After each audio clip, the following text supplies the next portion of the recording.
What if your greatest danger was already behind you, but you didn't even realize how close you came?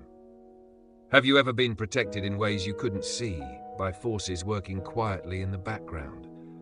And what if what looked like restriction was actually God's way of keeping you safe? In Acts 23:23-35, we step into a moment where everything begins to shift for Paul. Just hours earlier, more than 40 men had sworn an oath to kill him. A secret plot had been carefully designed, hidden in the shadows, ready to strike at the right moment. But that plan was exposed, and now something unexpected begins to unfold. Not chaos, not confusion, but precision. The Roman commander, having received the warning from Paul's nephew, doesn't hesitate. He acts immediately. And his response is not small, it is overwhelming. He calls for 2 centurions and gives a clear order. Prepare a detachment of soldiers. Not a handful, not a small escort, but 200 soldiers, 70 horsemen, and 200 spearmen. That's nearly 500 men, all for one person. Think about that. Paul, a prisoner, now becomes the center of one of the most heavily guarded movements in the region. The same man who was nearly torn apart by a mob is now surrounded by a level of protection that most people would never experience. Why? Because the commander understands the seriousness of the threat. And more importantly, because God is working behind the scenes. The plan is carefully arranged. The soldiers are to leave at night around 9 o'clock. This is not random timing. It is strategic. Darkness provides cover. It reduces attention. It allows them to move without interference. They are also instructed to provide a horse for Paul so that he can ride safely. Notice this. Paul is not being dragged. He is not being forced to walk. He is being protected, cared for, escorted with intention. This is not just about moving a prisoner. This is about preserving a life. The destination is Caesarea, a coastal city where the Roman governor resides. It is a place of greater authority, greater structure, and greater security. Jerusalem had become too dangerous, too unstable, too filled with tension. So Paul is being moved to a place where his case can be handled properly. And as the soldiers prepare, the commander writes a letter to the governor, Felix. This letter is important because it explains the situation, but it also reveals something interesting. The commander presents himself in a favorable light. He writes that he rescued Paul because he learned that he was a Roman citizen. But that's not entirely accurate. In reality, he had nearly allowed Paul to be flogged before discovering his citizenship. And yet, in the letter, he highlights his protection rather than his mistake. This is human nature. We often present ourselves in the best possible way. We shape the story to protect our image. But even in that, God is still working. Because the focus of the letter is clear, Paul has done nothing deserving of death or imprisonment. The accusations against him are related to questions about their law, not Roman law. In other words, from a legal standpoint, Paul is innocent. This matters because it sets the stage for what comes next. The journey begins. Under the cover of night, the soldiers escort Paul out of Jerusalem. The city that had become a place of danger is now behind him.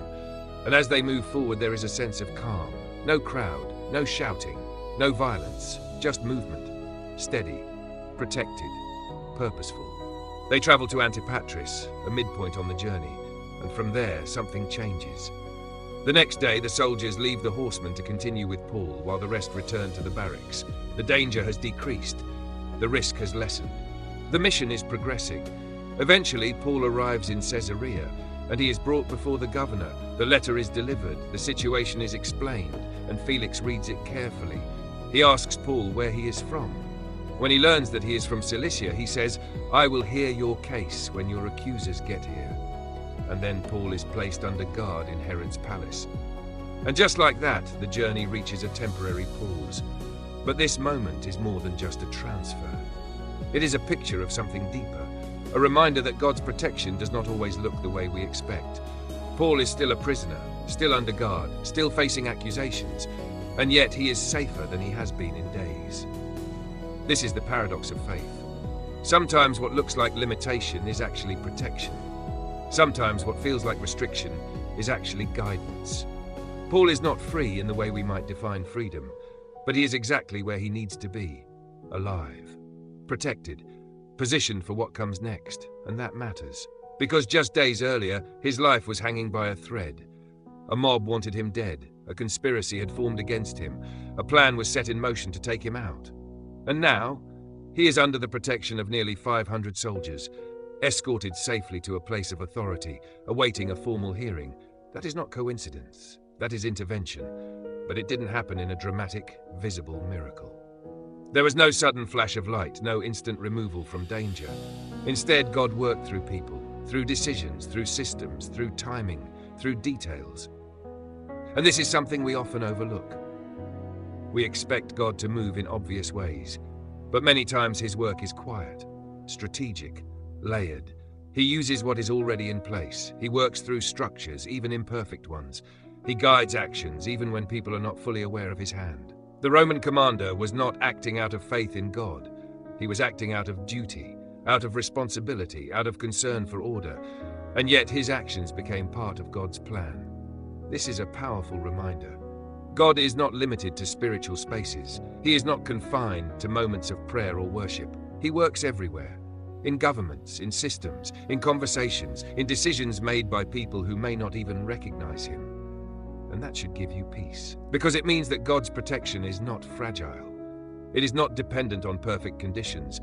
It is not limited by human weakness. It is active, constant, and often unseen. Paul's journey to Caesarea also shows us something about timing. Everything happened quickly. The plot was revealed. The decision was made. The soldiers were gathered. The journey began. There was no delay, no hesitation, and that timing was critical. Because if there had been delay, the plot could have succeeded. This teaches us that when God moves, he moves with precision. Not too early, not too late, exactly when it matters. And sometimes what feels like a delay in your life is actually preparation for the right moment. Paul didn't know the plan when it was forming. He didn't control the timing. But when the moment came, everything aligned. And that alignment saved his life. So what does this mean for you? Maybe you're in a season where things feel uncertain, where you don't understand why certain things are happening, where your circumstances don't match your expectations. Maybe you feel restricted, limited, held back. But what if you are being protected? What if the situation you're in right now is not a setback, but a setup? What if God is moving things around you, people, decisions, timing, in ways you cannot see? Paul could have looked at his situation and felt trapped, but in reality he was being guided. He was being preserved for a greater purpose, and that purpose was not finished yet. God had already told him he would testify in Rome, and this journey, this transfer, was a step toward that promise. Even though it didn't look like progress, even though it didn't feel like freedom, it was still movement in the right direction. This is the kind of perspective that changes everything, when you realize that God is working, even when you don't understand the process, when you trust that his plan is bigger than your current situation, when you believe that protection can come in unexpected forms. So don't rush to judge your circumstances. Don't assume that what feels limiting is holding you back. It might be positioning you. It might be preparing you. It might be protecting you. Paul's story reminds us that God's ways are not always obvious, but they are always intentional. Every step, every moment, every detail. And even when you are surrounded by uncertainty, you are still surrounded by purpose.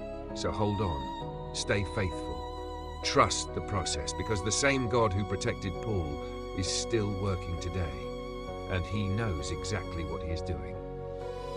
Thank you for watching this video. If this message spoke to your heart, don't forget to like, follow the channel, and share this video with someone who needs encouragement today.